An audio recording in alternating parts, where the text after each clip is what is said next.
Okay. Let's see, let me turn this on. All right. So I came on live just a little bit early to give Lisa some time, excuse me, to get in, to log in. So I wait till she gets on, and then I wait to get some viewers. I know I'd said 8:30. We got one viewer. Hello, viewer. Just got on a little early. Just gonna wait for Lisa to get on. So a little bit about Lisa. Lisa, I met her a few years ago. To be honest, I don't remember if I met her at a... Hi, Sonia. Hi, my love. I don't remember if I met Lisa at a Christmas party that it was a Christmas party dinner in the suburbs that Chris Draft organized for us Chicago folks, Chicagoland area folks. So I don't remember if I met Lisa there, I don't think I met her at Longevity, but I know she went with us. So she'll have to refresh my memory because I have a horrible memory. You know, we call it chemo brain, but, you know, that's my excuse just to get out of it. I'm trying to sign in. Remind me what to do again. LOL. Girl, I thought you looked that up. Remember last time you looked it up? Oh, my goodness. Okay, you're going to click on... I don't remember what you have. Do you got an iPhone? If you have an iPhone, you're going to click on the green icon on the bottom of your screen. If you have a Samsung, I think, remember you swiped. I don't remember if it was swipe left or swipe right.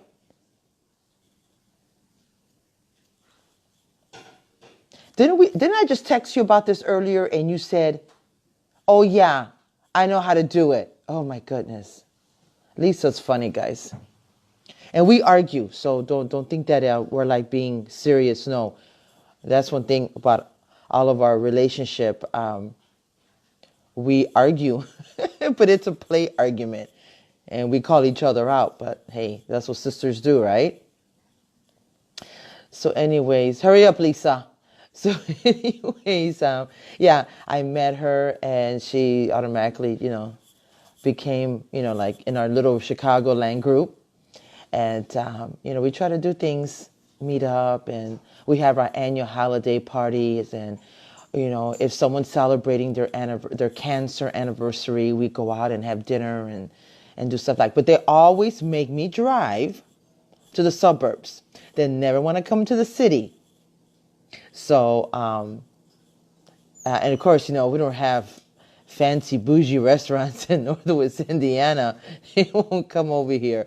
But I mean, they'll come over my house, of course. And so that's what we do. So we're a very close group of lung cancer survivors that we love each other very much. And we're there to support each other. And we have a group me, and whatever's going on with us in our lives, we text each other, and we give each other encouragement, prayers, and stuff like that. And if we want to complain, we go there and complain. And that's our go-to place with our lung cancer sisters. Yes, Bobby, very close, very close. So while Lisa's figuring it out, when she told me earlier she knew she was doing, Lisa is a stage 1 lung cancer survivor. So she's very blessed that she caught it in stage 1. And she's going to share her story of how she caught it early if she ever figures out how to get on. And hurry up, Lisa, we got 5 viewers. Well, I could see 5. I probably have more, but for some, I have 5, so hurry up. There she goes. Okay.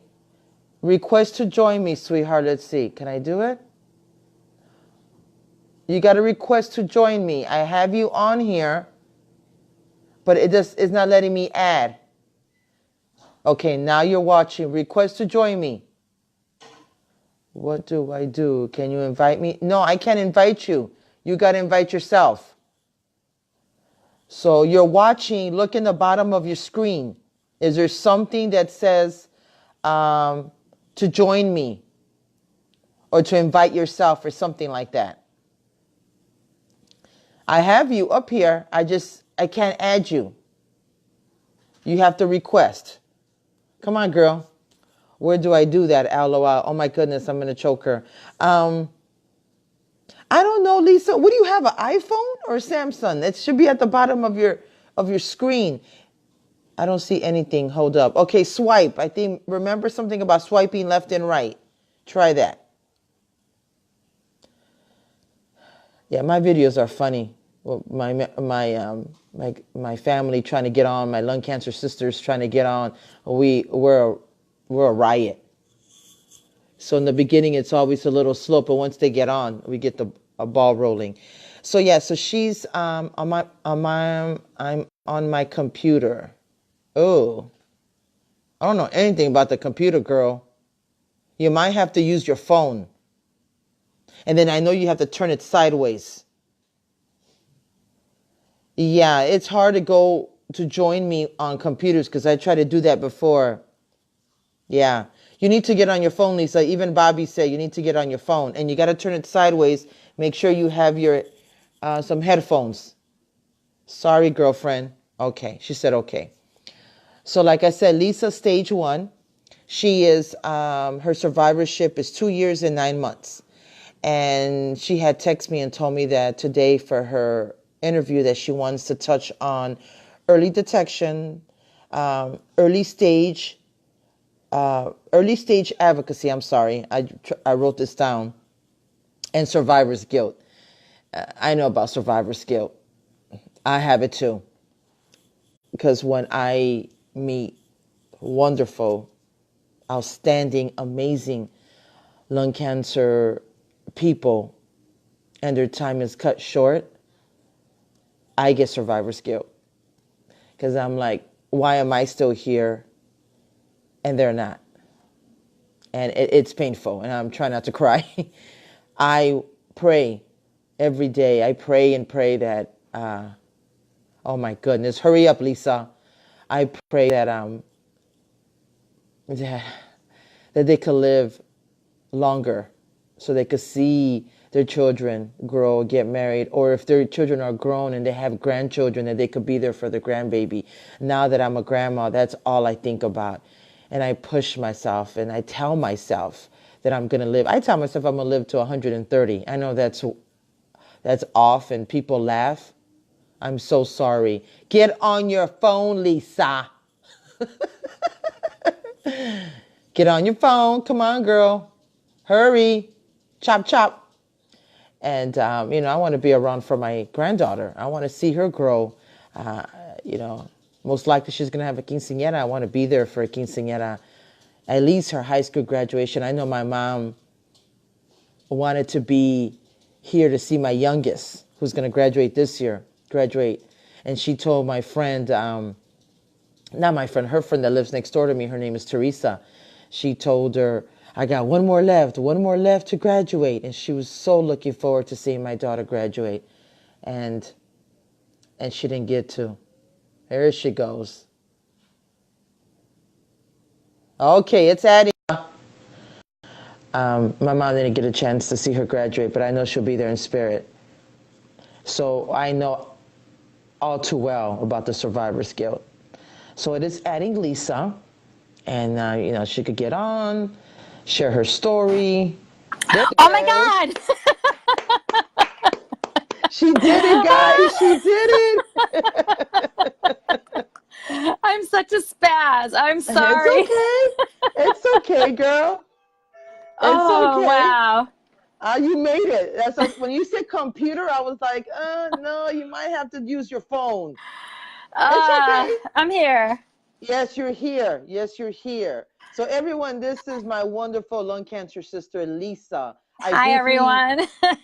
I briefly talked about your stage 1, your survivorship, and what you want to talk about today. So I got a surprise for you. Oh, please let it be your granddaughter. Oh! She She came early this time. Look at Oh that, my Auntie. gosh. Look at, mira, mommy. Mira, Oh, Auntie Lisa. Look, no, no, not the she is keyboard. yummy. Look at, mira, acá. Look Look, at those Leanna. cheeks. Ow, Hi, look at, Leanna. see, look. No, not me. Look at Auntie Lisa. Okay, give me a kiss. Mwah. Say bye. Oh, thank you for sharing her. Oh, Oh, you're wow. welcome. Look at it. Oh my goodness. Earlier she smacked my face and she was turning my face and trying to scratch me to get my earrings. Oh, yeah. Yeah, you know how babies are. Yep. Yeah. So everyone, this is Lisa. Like I said, she is my lung cancer sister. Now, Lisa, refresh my memory. Did we meet at the Chris Draft Christmas dinner or That's exactly where we met. okay. So Yeah, it was like 2.5 years ago now. yes, yes, that's what I thought. So there you go, my viewers. I Yeah. couldn't remember, but yeah, and then we just, she's our family. She came into our group, and I was telling him that throughout the year we try to get together. We have our annual holiday party. We try to get Yep. together and do things, and so we're very close, a tight knit, group of lung cancer survivors, and we're sisters. And I briefly introduce you that you're stage 1, 2 years and 9 months survivor, that you want to talk about early detection, early stage advocacy, and survivor's guilt. And I explained a little bit about survivor's guilt. I know because I Yeah. have it too. We all have it. But Yeah. like one of the, I'm sorry, honey, I can't pronounce your name. Zmog, if I'm saying it wrong, I am so sorry. I apologize. Said you are still here because you are a warrior of God. He has a lot of work for you to do. You are a true inspiration. Oh, Patty, How do thank you, you get the, sweetheart. ooh, Do you see the comments or no? I lost you. I can't hear you.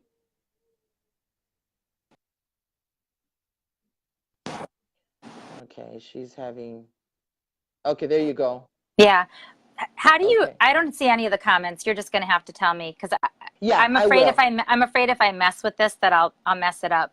Yeah, no, that's fine. So the comments, if any of you guys have any questions for Lisa as she's doing her interview, just put them down, type them in the comments, and when she's done, I'll read them to her and she'll answer your questions. Also, before we start, please share this video, or this live, I should say, Facebook Live, share it, put on there, lung cancer survivors interview.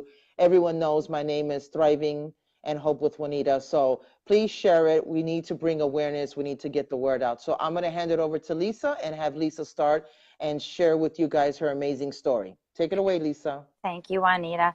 Juanita, how do I share it? Can I share it? Yeah, you should be able to somewhere in the bottom. Girl, I'm afraid to mess Yeah, with I this. don't want, I'm like afraid to touch it. I feel bad though, because if my friends want to watch it, I don't know if they can. Well, I know I tagged you, so hopefully Oh, they could oh, oh, see I it. did it. I did it. Okay, good. There It you was an go. accident, but There you go. share to group, is that right? I Share don't to know. groups, share to No, anywhere you want to share. That wasn't an I don't accident. That was know. meant to be. Yeah, I don't know. It says share, but I don't know how to share because I Well, kind of if want to you share hit, with everybody. Anyway, I don't want to waste okay, time. okay. Okay, so my story. So I think the important thing to know about my story off the bat is that it's not a typical one. I, it was spring of 2016 and I was coughing a bunch and I went to the doctor and I had seen this doctor for years and I have asthma. And she said, your asthma must be acting up again. She prescribed a new inhaler for me. Mm-hmm. And she said, just, use it, get back to me in a month. And, life happened. And so I got back to her in like 2 months. And I said, Mm-hmm. my asthma's better, but I'm still coughing. And so she said, oh, well, why don't we just get a chest x-ray? And so I went and got a chest x-ray. And an hour and a half later, my phone rang and I saw the doctor's name and I was like, that's not good. That's really soon for her to be getting back to me. Mm-hmm. And hi, Penny. Penny, share Mm-hmm. it. I don't know how to share it. Yes, please share it, Please Penny. share. So I, the backstory is that I had a cyst in the lining of my heart. I had known about it, and it was big. It was like the size of like a golf ball, Oh, wow. but it wasn't bothering me. So they Mm-hmm. said, we don't do anything about it. So what the x-ray revealed was that my cyst had actually grown to the size of like a 16-inch softball, like actually. Oh, And it was wow. pressing up against my right lung. And Mm-hmm. that's why I was coughing. Mm-hmm. But also, there was a tiny little spot on my left side that the doctor said we have to figure out what that is. Mm-hmm. So, it was like a whirlwind. CT scan, PET scan. No, it was not in a good place to biopsy, and it was tiny. And within like a week, I found myself sitting in a surgeon's office, and I had the PET scan. It was, it was positive for something going on. Mm-hmm. And the surgeon was like, okay, so if you're my sister, this is coming out in 2 weeks. My next available. And I didn't really have much time to think about it. Um, but 2 weeks later, I was on the table, and I had a VATS surgery, which is like a minimally invasive surgery. Mm-hmm. It's I want to say not a big deal, but it's a weird thing to say about a lung surgery, but it's amazing what they can do now. Mm-hmm. And it was indeed positive adenocarcinoma. And it was very early, stage 1A, no lymph node involvement, margins were completely clean. They had to take out my whole left upper lobe because that's your best chance of survival, is to get the biggest, chunk out. And I didn't have chemo, I didn't have radiation, and I have been surveilled every 6 months. Now I'm moving to 9 months. In fact, I have my scan in a couple of weeks. So, I mean, that's really my story. I don't. I think the thing about my story that is unique is that if I didn't have the cyst, I wouldn't have been coughing.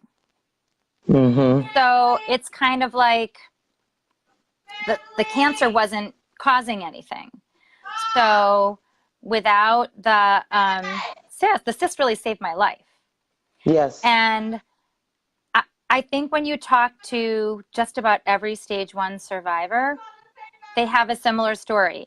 I was in a car accident, and they had to do a CT of my chest, and they found something. It's Mm-hmm. always an incidental finding. And I Right. think I was lucky, but that's also really frustrating because lung cancer is like one of those cancers that Mm-hmm. usually is not discovered until a later stage. Right. And so, I've talked even with my surgeon about early detection and what that looks like for somebody like me. And his response is honest, but also frustrating, which is that, we only screen for people who are 55 and older who have a smoking history, or for people who have a Mm-hmm. family history of lung cancer. Because you can't put everybody in a CT machine because it's radiation and it's expensive. Mm-hmm. But how else do you find it if not Exactly. accidentally at an early stage? So I still don't really 100% understand what's to be done Mm-hmm. about that. One of the things that's really cool is the idea of liquid biopsies. Mm-hmm. And, at the very least, the idea that if something is found, it doesn't necessarily have to mean a surgery. If they're able to, take your blood and figure out what's going on. That's what a Mm-hmm. liquid biopsy is, where they literally draw blood, and they're able Mm-hmm. to tell by the cells in your blood whether or not you have cancer. Right. Um, so um, so yeah. And I remember at that Chris Draft dinner, Mm-hmm. I was the very last person to get up and tell my story, and I Mm-hmm. wasn't going to, because I think I was the only person there who was an early stage cancer survivor, and I thought, I don't Mm-hmm. have a right to tell my story. No, you have a right to tell your story. Well, I know Your that story is now. very, yeah. Your story is I very know that important now. too. Yeah. Um, but I thought what I am going through is not the same. Right. And you know that I still feel that way very, very strongly. I believe that no matter what stage your cancer is, and no matter what kind of cancer you have, that you have a right to tell your story. You have a right Mm-hmm. to your feelings. You have a Mm-hmm. right to your fears. You have a right to your Mm-hmm. scanxiety. Um, Yes. you have a right to be a survivor. But I also know and have immense respect for when my cancer was caught. Mm-hmm. And I know that my experience is not the same experience as somebody who who either can't be cured, or who Mm-hmm. um, was diagnosed at a later stage. Right. And Now, yeah. yeah, talk a little bit about your survivor's guilt, because I know you had texted me and told me you wanted to talk about that, and we all have it. Trust me. But let's touch on that, because I think all the interviews I've done, maybe one or two, maybe, I don't remember, they talked a little bit about it. But let's talk about that. Mm-hmm. Share how you feel about that, because our audience want to know, and I know we have a lot of lung cancer brothers and sisters watching that want to know.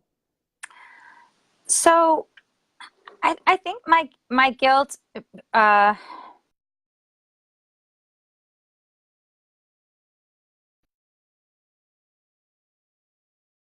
Who's on my end? Can you um, guys see her? Oh, there she goes. um, I'm here. Okay. Yeah, you like pause for a minute.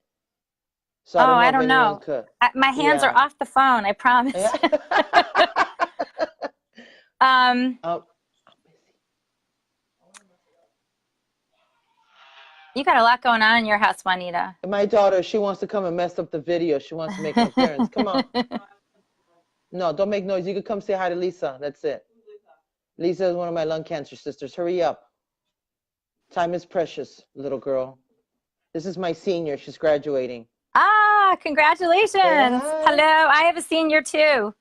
She said, He congratulations. She has a senior too. Oh, thank you. She said, he thank you. he wishes he could graduate today. I know, right? You wish that you could graduate today? Yeah. She said, yeah. Okay. Senioritis. Yes. Okay. Bye, sweetheart. Okay. I'm sorry, Oh no, Lisa. don't apologize. It was a pleasure to She's meet her. standing there. She's standing there and just looking all crazy. So, so my Um, kids are crazy. So yeah, talk about the so survivor's guilt. I think first of all, getting diagnosed at a stage where you can have an intervention where there is a possibility of cure makes you feel guilty. And I actually just told this story to my husband and my son when we were eating dinner tonight, because we were talking about the interview coming up. Uh-huh. Um, at that Chris Draft dinner, I sat next to Carrie Shanahan, Mm-hmm. who passed away about a year and a half ago now. And when I met her and I told her my story, she looked at me and she said, I wish I could have surgery. And she didn't say to make me feel bad. I mean, she said it, I think Mm-hmm. she was, we were trying to connect to each other. And I had just met her, but I took her hands and I said, I do too. It's, why does one person get lucky enough to have it caught early and somebody else finds out about it when it's all over your body? Like it Mm-hmm. doesn't, it's not fair. It makes no sense to me. And I know, if you have faith, then you're not supposed to question, Questions. Yeah. but I do. And I Yeah. think It's that, okay. and I think that every time somebody, every time somebody dies, Mm-hmm. I think I'm a crier. I'm sorry. It's okay. Every time somebody dies, I think it's not fair. Like why are some people here and some people aren't?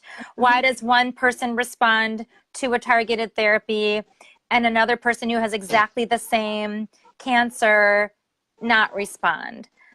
There's so much that's mysterious about cancer, lung cancer and cancer in general. Mm-hmm.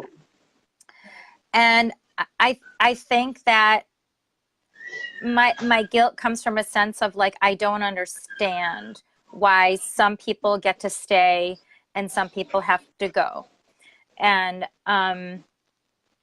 like for instance when I don't remember her last name, but when that 19-year-old girl Abby Mm-hmm. passed away and she had had lung cancer since she was 9 years old, or when a young mother, I don't know, like I think like Yeah.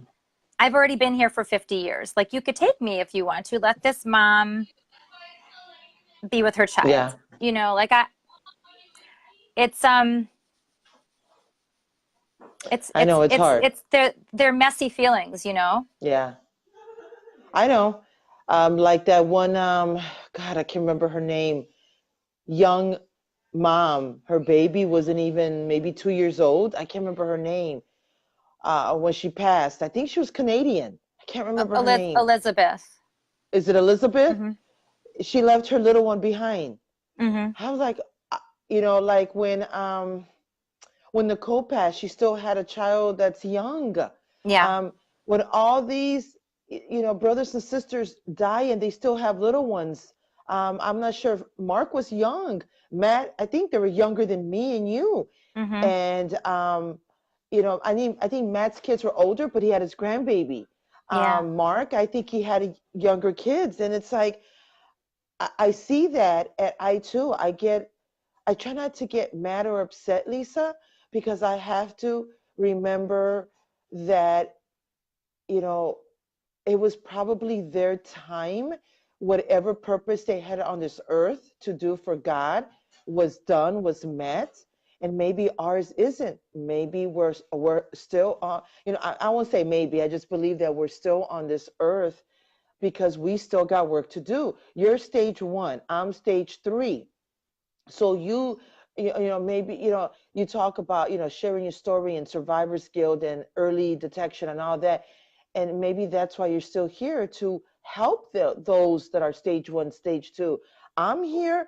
I don't know why I'm here, but I have that guilt, but at the same time, I'm thankful and grateful that I'm here. I'm blessed that God has given me a second chance in life, and I was able to turn my life around and serve him wholeheartedly and give him praise and thanks and glory like I've been doing for the past couple of weeks because of some results that I got here. And I go to University of Chicago Hospital. They're like, your kidneys are fine, girl. And I'm like, what? But they were high, Lisa. Those Yeah. levels were high. But that Yeah. was praying. That was my faith. And my pastor reminded me, walk in faith.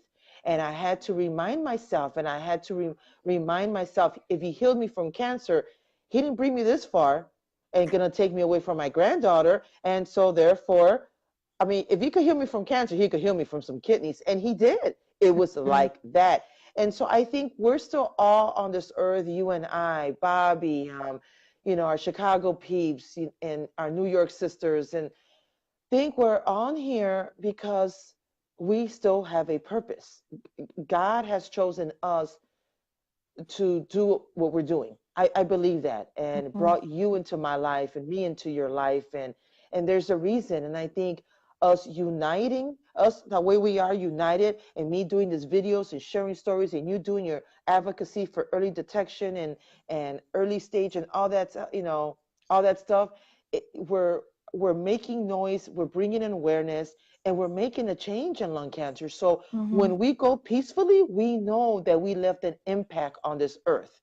Mm-hmm. We know they're going to say, you know what, that was Lisa right there. You know, that was Juanita. You know what, that was Bobby. You know what, that was Terry. That was Jill. That was Tracy. That was Ivy. That was Barbara. You know, they're going to know. Mm-hmm. And so but I know how you feel. Like Jennifer Toss, she goes, "That's how I feel, Juanita." Yeah, we all feel that. Bobby said, Mm-hmm. "Right, feel sad, of course, but grateful, not guilty." And she's right. Yeah, and I Don't. think, it's so funny. I think I walked the walk of gratitude before my Uh-huh. diagnosis. I mean, I talked to the talk to a certain extent, but I was um, much more apt to complain Mm-hmm. about stupid shit. Sorry, Yeah. you That's know, okay. and now I really, I mean, my kids might beg to differ, but like, I think for the most part, my outlook is pretty darn positive. I feel very grateful to be here. And, around the time that I was diagnosed, two people in my neighborhood, two women in my neighborhood died from stage 4 lung cancer. Mm-hmm. And I, part of it was like meeting all you guys and kind of Mm-hmm. getting, uh, feeling, feeling the bond, feeling the love, Yeah. feeling the mission, of raising awareness. But I could have just as easily said, okay, my tumor's gone. I'm going to walk away. Like, I'm just going to Mm-hmm. not necessarily pretend this never happened, because I don't think that you can have cancer and pretend it never happened. Mm-hmm. I mean, I'm a therapist. I know you can, but it's going to come out in other in other Yeah. ways if you stuff it down. Um, but I think it was the combination of meeting all you guys and also having two women close to my age pass away so soon, after my diagnosis. I was like, I cannot walk away. Um, I I do I do still feel a little bit like I don't quite know what to do to advocate Mm-hmm. sometimes. Mm-hmm. Um, I one of the things that's been so lovely is working with longevity and Mm-hmm. being a lifeline, so that when somebody is about to have surgery, or if they've had surgery, if they are a stage 1 survivor, we talk about what that means, what it Mm-hmm. means to be a Good. survivor in general, what it means to be a stage 1 survivor, um, that it's so that we are good people to talk to each other about Yes. Mm-hmm. surgery pains, and um, the fear of recurrence is terrifying, Mm-hmm. um, but it's a different brand of fear, I think, than the fear that people at later stages experience when they have to go for a scan every 3 months. It really is like you're living your life 3 months at a time to a certain extent. Mm-hmm. um, but it's still scary. Like, I'm fine now, but my scan's in a couple weeks, and I guarantee for the few days before the scan, I'm going to be a great big bitch. Because I get, that's what happens when I That's get scared. okay. That's okay. That's okay. So, I think for people who are diagnosed early stages, it's a balance. It's a balance between Mm-hmm. understanding kind of where you fit in the community, but also understanding that you are a survivor, Mm-hmm. and that you deserve to have the feelings you have, and that um, you are worthy of being part of a community, and advocating not only for yourself but for others. I actually can't believe that lung cancer is one of those cancers where if you are a stage 1 survivor, you still only have a 55% chance of making it to 5 years at the Wow. earliest stage. That's staggering. And Yeah. um, And I didn't know that. well, this was a statistic that was reported by the Lung Cancer Foundation of Mm-hmm. America that Mm-hmm. um, I saw on Facebook. Okay. And this is something that Jill has also said to me. Um, I think it depends on a lot of things, Mm-hmm. but we get the least amount of funding out of any Yes, we cancer, do. and Yes, we we're do. the absolute deadliest Yes. cancer on the planet. And Yes. that is not fair. That No. is not okay. We're not looking to take money away from other cancers, but we Yes. deserve to have the money that we need to Yes. research lung cancer. And, I wonder when people are going to start paying attention, because I have to tell you, whenever I tell somebody I have lung cancer now, it's my dad just got diagnosed with lung cancer. My sister has lung cancer. I have lung Yes. cancer. It's and it may be that my antenna is a little bit more sensitive now because Hmm. I am a lung cancer survivor. But when you hear that 1 in 16 people are going to be diagnosed with this, that's not something that you can ignore. That's an Right. unbelievable statistic. Put yourself in the grocery store.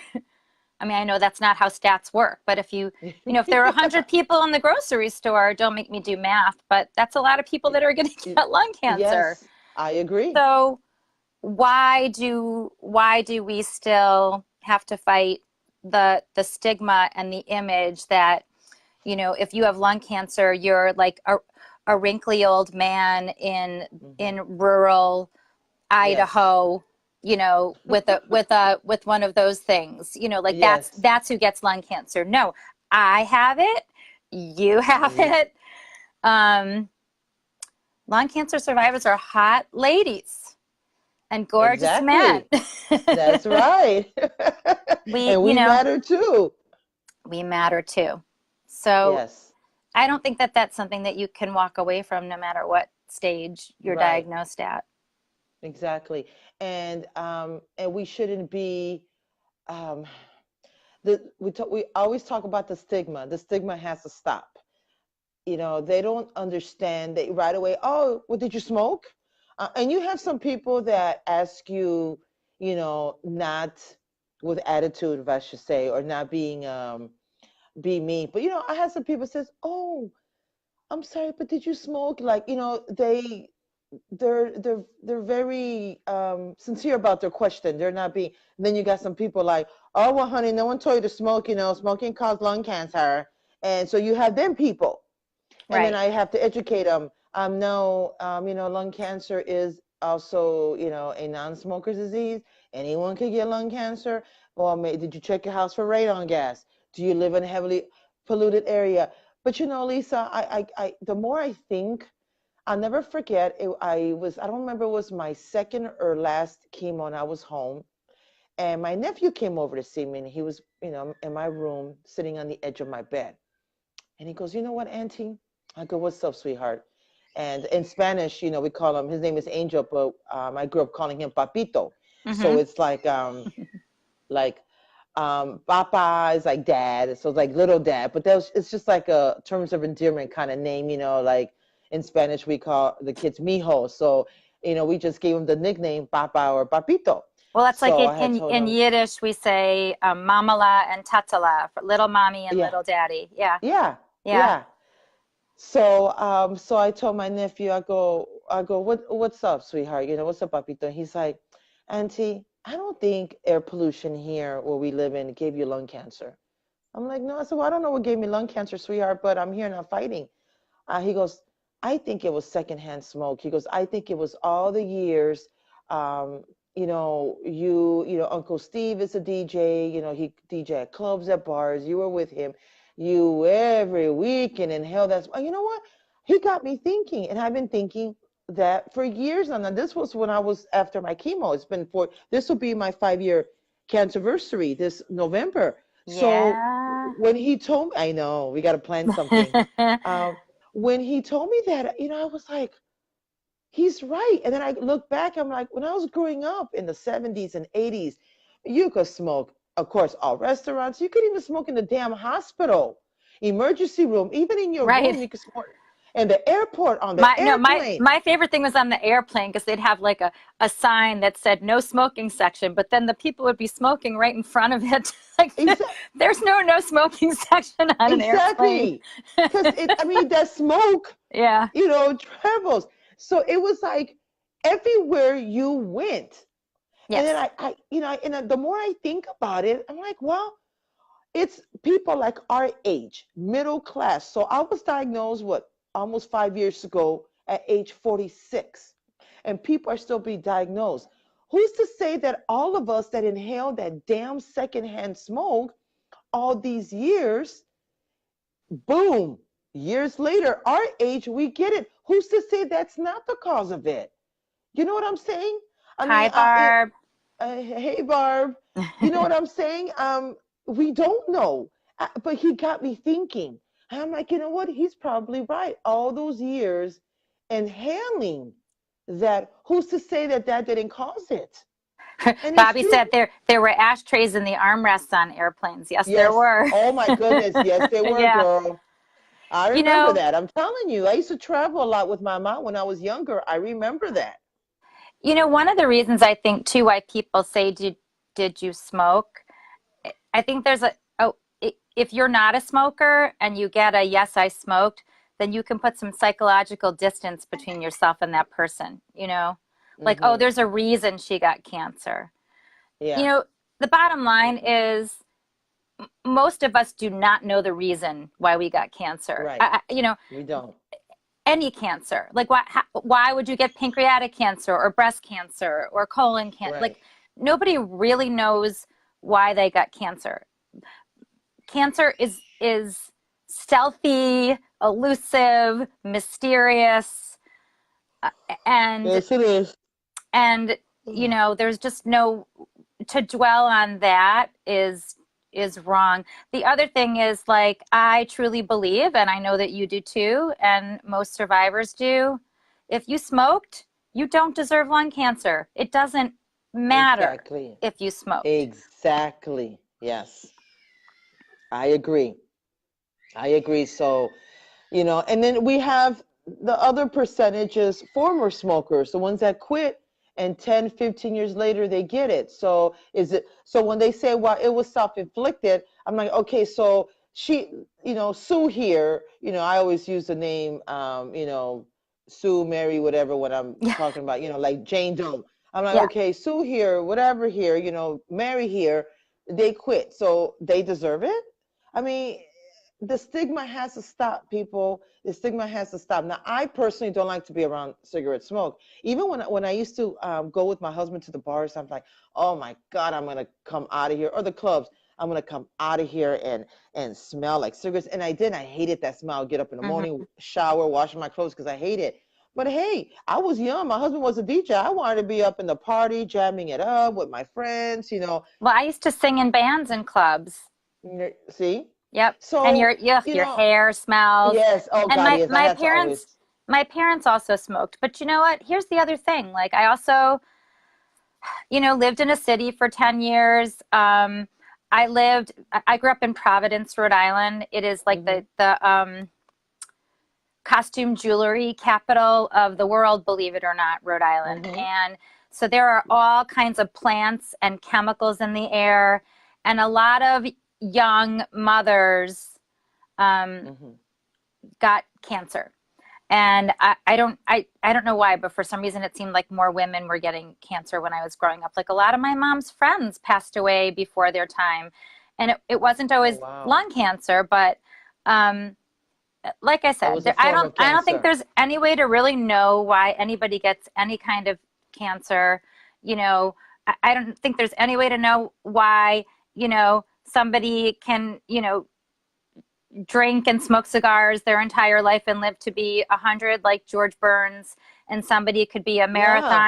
a marathon runner who's vegan and meditates every Yeah. day, and they get diagnosed with cancer. So, like, there's just Yes. there's We no just way don't to know. know. Yeah. Now, Casey here says my mom had same type and subtype as I do. Wow. Well, And see, and they right. say that it's not hereditary or whatever, but I remember when I went to LCFA, and I don't want to say it incorrectly. Or was it Jill that said it? I don't remember, but I was out there, and I think someone said that it could be just that it went from it went from me to, let's say, my daughter to my granddaughter, or my son to my granddaughter, go on. But if there's already, oh God, and don't quote me, so guys, please don't quote me, something about our cell could already be damaged. We were already born with the damaged cell or damaged something, and so it's carried on. And then they're thinking, and that's how, I think it was Jill that said it, and that's how Jill's parents and grandmom or whoever, and then aunt, and now her, because maybe they were born with that cell and it was just carried on or something like that. So don't call me people, but they're also thinking that that could be it. So maybe for what was it? I'm just gonna go back down for Casey. Maybe that could be. We could have had a damaged cell born. I don't know. I honestly, we don't know. They're they got so much learning to do for lung cancer. That's why we push the advocacy. That's why me and a bunch of us were deep in the advocacy, and we do so much traveling and just let them know this. I am the face of lung cancer, and we Mhm. need more funding for research because we want to live longer and we want better treatments. There's some treatments out there that causes, and of course they're going to save your life, but there's one that I told my husband I ain't taking that one. That I pray and I know that my cancer is not going to come back, but I don't want to take that one because oh my God, your cholesterol shoots so high that, I mean, oh my God, and now they got to take cholesterol pills, and it's like, okay, well, we take something to help one thing, but then now we have another health issue. And Mhm. we don't want that. We want better treatments with less side effects, and that's why we do the funding that we do. That's why I do my little fundraiser at my gym. Your That's what, Zumba-thon. yeah, my Zumbathon. I mean, it's not much, but guess what? It's helping. It's going to Mhm. something. That's why I do this Facebook Live video, so people that don't have lung cancer, don't know anything about lung cancer, to learn that we matter too. It's not all pink. It's not all pink, people. Their survival rate is so high. Ours isn't. It's not pink anymore. Give us a chance. So what if like Bobby said, I think Bobby said over 30 years ago that smoked. So what? Mhm. Okay, so what? But does that mean that we deserve to get lung cancer and die? No.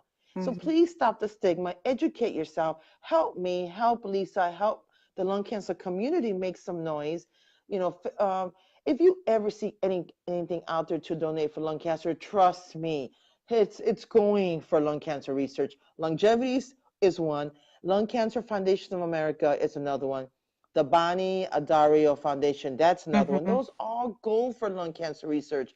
Chris Draft Foundation, I don't know if his goes for research, but I think his is more patient and family. But even that matters. Mhm. He tries to do stuff uh, for us to continue to live. So he does fun things like he came, was it 2 years ago to Chicago, but we had our Christmas dinner, well, our Mhm.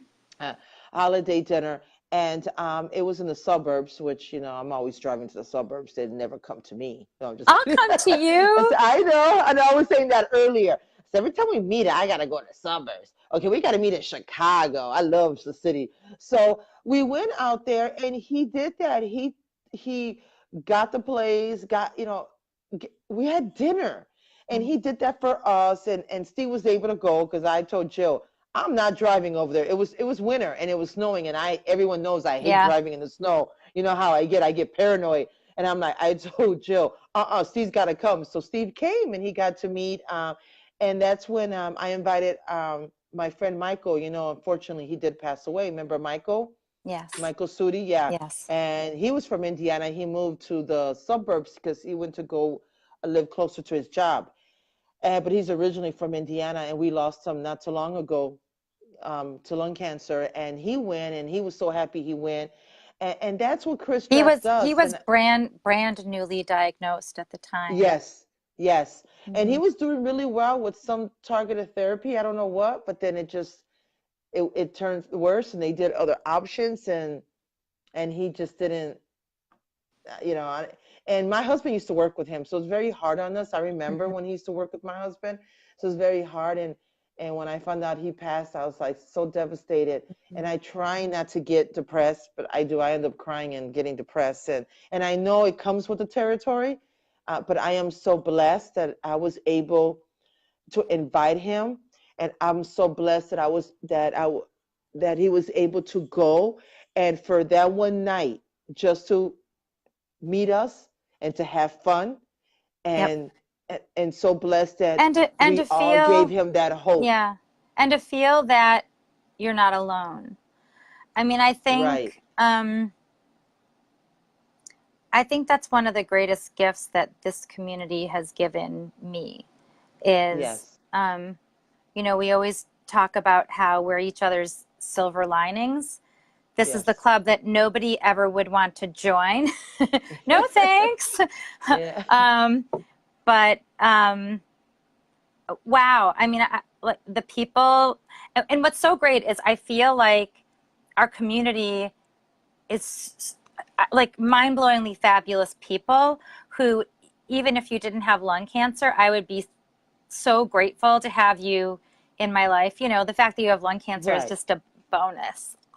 Right. Um, but there are so many smart, creative, super funny, um, I don't know, giving of spirit, of heart Mm-hmm. people. And they were that way. I'm assuming they were that way before cancer. So it's been such a lucky, wonderful thing. And to those people who are diagnosed with any kind of cancer, who are kind of more private and they want to deal with it in their own way, I Mm-hmm. have so much respect for that. But I also just want to say that I think even those people become very surprised by how valuable it is to be part of a community that knows what you're going through. It is very Yes. hard. You Yes. can't really put into words for people who have not had cancer what it's like. Right. And when we're together, we don't even really have to put it into words. We just know. And that is Mm-hmm. very valuable. It's so helpful to know that you're not alone. And even, going back to Carrie Shanahan, she was a shy, private person, but Mm-hmm. she came to, I think two, maybe three, but at least two Hope Summits, and she didn't say much, and Mm-hmm. but you could tell that she got so much out of just being around Right.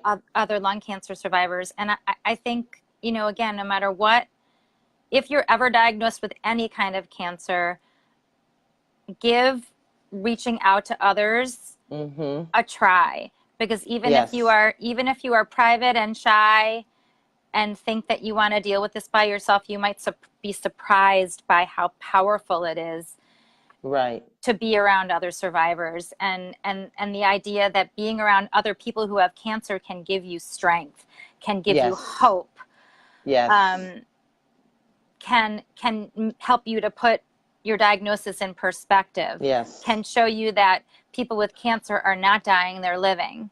Yes. All of those Yes. things. Amen.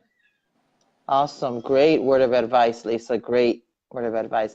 So really quick, I met this lady. Her name is Basha. She's actually watching. She contacted me because I guess she called, correct me if I'm wrong, Basha. I think she called LCFA, and Mm-hmm. or she read something on LCFA about me, so she reached out to me. So she was diagnosed with, let's see, I was diagnosed with stage 4 non-small cell lung cancer 4 months ago. Mm. Basha, real quick, if you're still watching, what was your G mutation?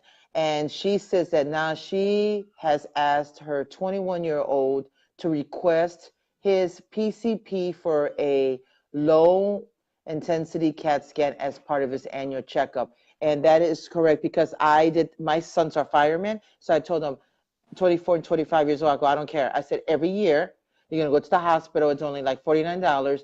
Get a low dosage CT scan every year. I don't care. You're getting it done. Because firemen, too, has a good chance of getting lung cancer because of the smoke and inhalation stuff.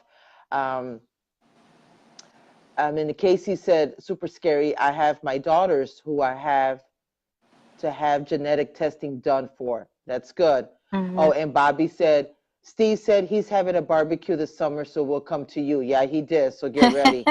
I'm a summer person, girl.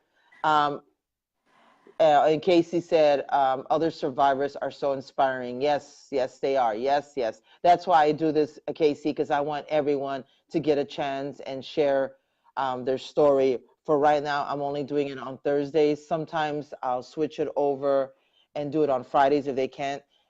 Usually it's 8 o'clock, but today I did 8:30 because Lisa was working. She had to get home, Mm. eat something, get ready. The girls got to eat. I got to eat. Oh, yeah. You don't want me to talk Yeah. to you when I'm hungry. No, It's not a no, pretty because you'll be, picture. no, what is it called? The hangry? Hangry. You're Or hangry, we yeah, so you we get say, hangry. oh my God, I'm forgetting the word that we use here. Josh, you got to help me out.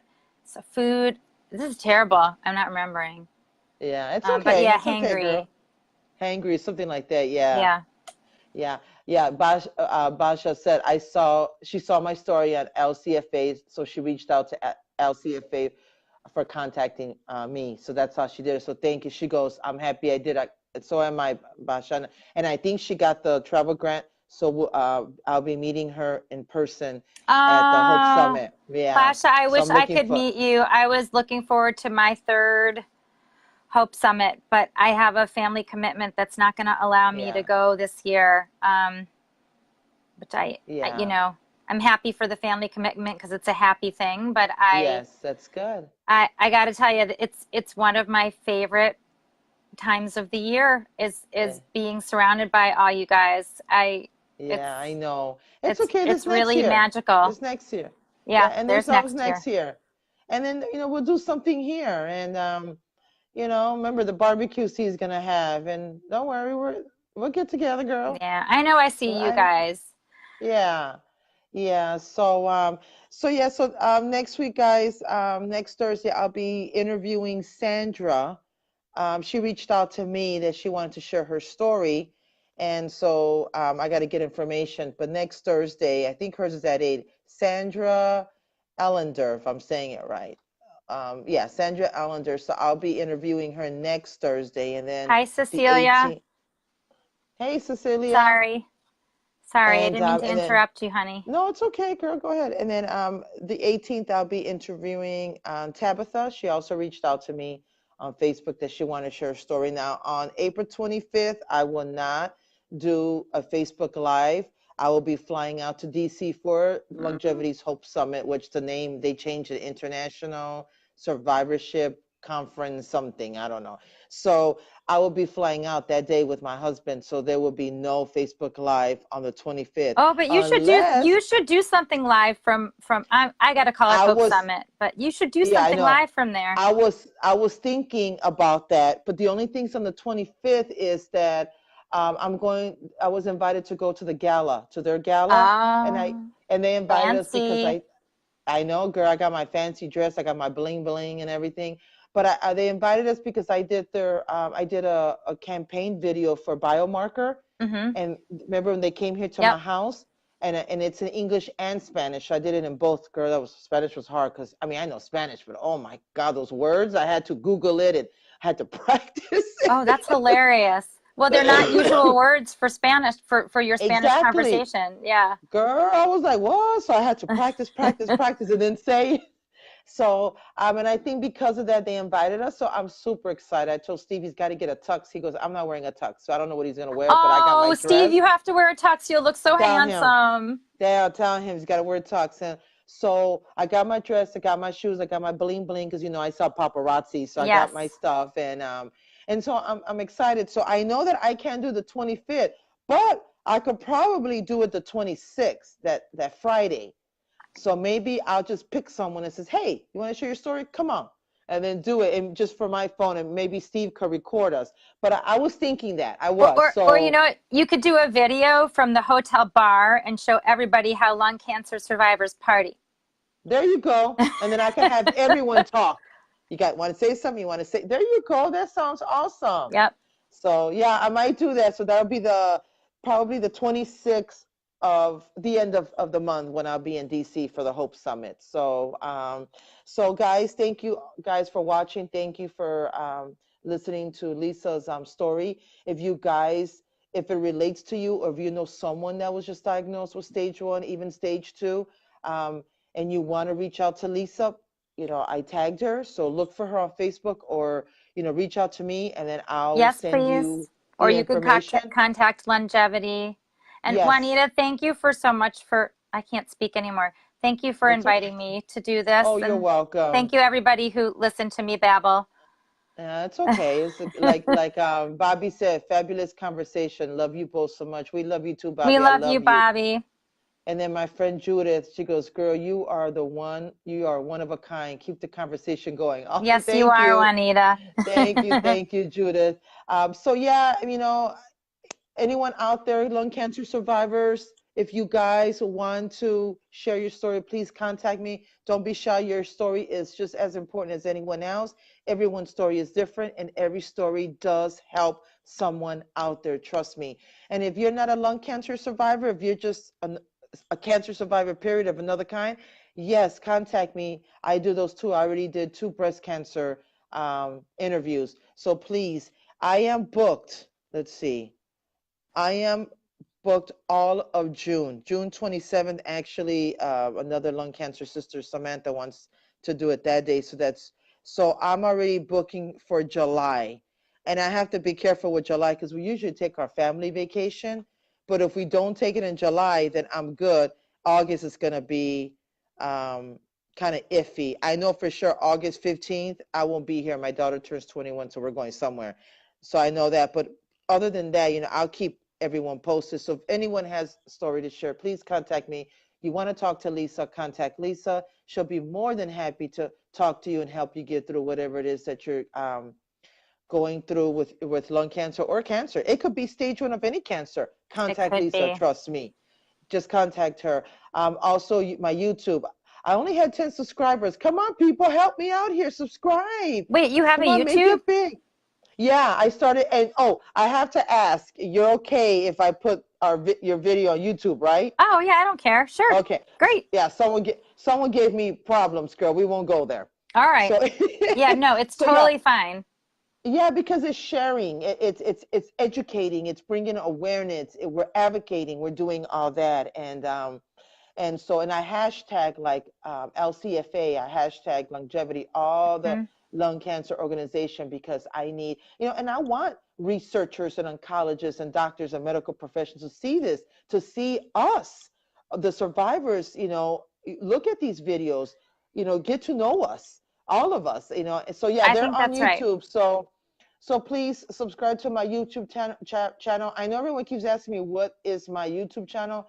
I honestly don't know. I just copy it and share it on Facebook and LinkedIn, and Are they I all can't in do the it on same place, Instagram. Juanita? Yes, Oh, yes, they're okay. all there. They're all there. And so I was just downloading, well, actually, I was uploading Maureen's from last week. And so I think hers was done. And then I'll do this one, yours right now, and then I'll try to upload it. If not, I'll do it tomorrow. But Okay. I know that I think in my YouTube channel, it's my email. I think it's my email, and it's jsegura68@gmail.com. So maybe Google it that way. But I normally, share it. So I'll share it, send it to you, and then maybe you could share it. And yeah, I have 10 subscribers. So come on, people, help me out, because there's a lot of people that don't do Facebook, or, so they want to hear stories. That's why I did it on YouTube. For those that don't have Facebook, they could go on my YouTube channel and watch all the videos. Okay. That's great. So I also thank you. think it's good for newly diagnosed. Well, it may be a little Yes. overwhelming, but it could be good for some newly diagnosed people Yes. to see Yes, I agree. lung I cancer totally agree. survivors living and thriving. Yes, exactly. Living and thriving. You Hmm. got to live, people. You got to thrive and you got to live. Live the moment. Go buy that brand new house or car. Travel. That's what I do. Ask anyone. I'm always traveling. I You always got to are. go somewhere, because tomorrow is not promised for none of us. So live, enjoy Hmm. life. So thank you, Lisa. Thank you, I Juanita. I love oh you. God, I'm so great. I love you too, mamas. Thank you so much. I'm so grateful that you took the time today, and I know you work and you're busy, but you took the time to do this, Oh, and I'm no, so this was my grateful. pleasure. Yes, thank you so much. And thank you everyone for watching. Remember, please share the video. Share it, and subscribe to my YouTube channel. And if you haven't liked my Juanita's Fight Against Lung Cancer page, you like it, because then you'll get notification like when I go live. And it's every Thursday, guys, unless I post it and say it's going to be Friday or something. So thank you, Lisa. I love you. God bless you. God And bless you too. I will see you soon. And you have a good night and sleep tight. You too. Good Don't let night, the bed bugs everyone. bite. Okay. Good night, mamas. Love you. Mwah. Mwah. Okay. Bye. Bye, everyone.